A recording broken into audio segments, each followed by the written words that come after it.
तो hi guys, welcome back to my channel. तो आज हम देखने वाले हैं, मैंने आपको पार्टनर्स बता दिए 6 टाइप्स के। आज पार्टनरशिप देखेंगे, ड्यूरेशन और लाइबिलिटी, फिर उसके बाद इसका रजिस्ट्रेशन कैसे होता है, कंपलसरी होता है नहीं होता करना, उसके बाद कहाँ पर रजिस्ट्रेशन कराया जाता है, वो सब आज की वीडियो में देखेंगे गाइस। फिर कोऑपरेटिव सोसाइटी पे चलेंगे, फिर धीरे धीरे आखिरी कंपनी पे चलेंगे, प्राइवेट और पब्लिक सेक्टर की कंपनी पे, फिर चैप्टर को एंड करेंगे। ठीक गाइस, तो आज का वीडियो शुरू करते हैं, लेट्स गो। तो गाइस देखते हैं अपन types of partnership. Partnership can be classified on the basis of 2 factors. पहला है ड्यूरेशन और सेकंड है लाइबिलिटी। पहला देखते हैं on the basis of duration, partnership at will. This type of partnership exist at the will of the partners. It will the will of the partners. It will continue as long as the partners want to. इसमें second है guys particular partnership. Particular partnership formed for the accomplishment of a particular project or an activity to carried on for a specified time period. Guys, second है on the basis of liability, general partnership. Liability of all partners are unlimited and joint. Second point है right to participate in management. Third है their act are binding on each other and firm. Registration is optional. इसका second है limited partnership. The liability of any one partner is unlimited. No right to participate in management for limited partners. Registration is compulsory. Guys इसमें एक question है important है जो final exams के लिए, तो उसको मैं अलग से बोर्ड पे बताऊंगा, आपको दिख नहीं रहा होगा सही से। तो आगे देखते हैं partnership deed. Partnership deed it is was written document which specify the terms and condition of that partnership along with basic information. It is not necessary to deed but it is advisable to have one. अब इसका registration देखते हैं। It means the entering of the firm name along with the relevant prescribed particular in the register of firm kept with the registrar of firm. तो guys शुरू करते हैं types of partnership. Partnership can be classified on the basis of 2 factors. पहला है duration, second है liability. On the basis of duration, partnership at will. Guys इसका मतलब partnership at will मतलब कब तक चलेगी, पार्टनरशिप का जो बिजनेस है वो कब तक चलेगा। तो देखते हैं this type of partnership exist at the will of the partners. जब तक पार्टनर्स की इच्छा होगी जब तक वो चलती रहेगी। जब उनकी इच्छा ख़त्म हो गई कि अब बंद करना है बिजनेस पार्टनरशिप का, तो बंद कर सकते हैं, मतलब उनकी इच्छा के अनुसार है पूरा खेल। It will the will of the partners. It will continue as long as the partners want to.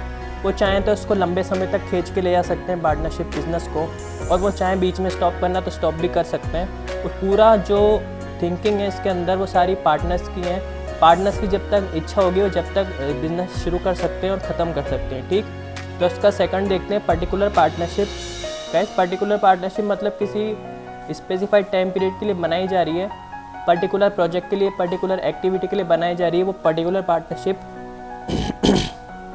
इसका डेफिनेशन देखते हैं। Partnership found for the accomplishment of a particular project और an activity to carried on for a specified time period. मैंने आपको बता ही दिया कि वो पर्टिकुलर प्रोजेक्ट के लिए बनाई जा रही है, पर्टिकुलर एक्टिविटी के लिए बनाई जा रही है। किसके मतलब जब तक उसको टाइम उन्होंने दे रखा है ऑफिस के अंदर, डीड के अंदर लिख रखा है कि इस टाइम के लिए बनाई जा रही है, और जब तक प्रोजेक्ट ख़त्म हो नहीं जाता और जब तक चलती रहेगी। प्रोजेक्ट जिस दिन एंड हुआ प्रोजेक्ट का, वो स्पेसिफाइड टाइम पीरियड एंड हुआ, तो जब वो पर्टिकुलर पार्टनरशिप ख़त्म हो जाएगी। ठीक, तो अब सेकंड देखते हैं। On the basis of liability, general partnership. General partnership means liability of all partners are unlimited and joint. जितने पार्टनर्स हैं जनरल पार्टनरशिप में, उन सब की जो लाइबिलिटी है वो अनलिमिटेड रहेगी। Right to participate in management के अंदर हिस्सा भी लेंगे, पार्टिसिपेट भी करेंगे। Registration is optional. गाइस इसका रजिस्ट्रेशन जो होता है वो ऑप्शनल होता है, उसके ऊपर है पार्टनर्स के ऊपर कि वो कराना चाहे नहीं कराना चाहे, लेकिन इसका रजिस्ट्रेशन है वो ऑप्शनल है। अब देखते हैं लिमिटेड पार्टनरशिप। ये चलता है गाइस एक्ट 2008 के तहत। The liability of any one partner is unlimited. मान लीजिए 10 मेंबर्स हैं, 10 पार्टनर्स हैं, और उनमें से 9 की मतलब 10 के अंदर से एक की जो लाइबिलिटी होगी वो अनलिमिटेड होगी, बाकी 9 की लिमिटेड रह सकती है। ठीक, तो उसमें केस है कि जितने ही पार्टनर्स हो उसमें से एक की अनलिमिटेड रहेगी लाइबिलिटी, और बाकी जितने बचे हैं उन सबकी लिमिटेड रहेगी। ठीक, तो अब इसका सेकंड पॉइंट देखते हैं। No right to participate in management for limited partners. इनकी जो पार्टिसिपेट होता है मैनेजमेंट के अंदर वो नहीं कर सकते। उनको ये अधिकार नहीं है कि वो लिमिटेड पार्टनरशिप में अधिकार नहीं है कि वो अपने जो बिज़नेस है उसके अंदर पार्टिसिपेट कर पाएँ। ठीक, तो अब इसका थर्ड देखते हैं, रजिस्ट्रेशन इज़ कंपलसरी। इसका जो रजिस्ट्रेशन है वो कंपलसरी होता है। ठीक गाइस, तो अब इसका एक क्वेश्चन है, मैं आपको बोर्ड पे बताऊंगा ढंग से। तो अब इसका पार्टनरशिप डीड देखते हैं। It is written document which specifies the terms and condition of that partnership. Partnership deed कब बनाई जाती है? जब बिजनेस शुरू होता है। किस लिए बनाई जाती है? इसमें सारी टर्म्स एंड कंडीशन लिखी होती है। पार्टनरशिप के अंदर सारी टर्म्स एंड कंडीशन लिखी होती है। किसके एकमात्र किसके अंदर रह के गाइस वो करेंगे पार्टनरशिप?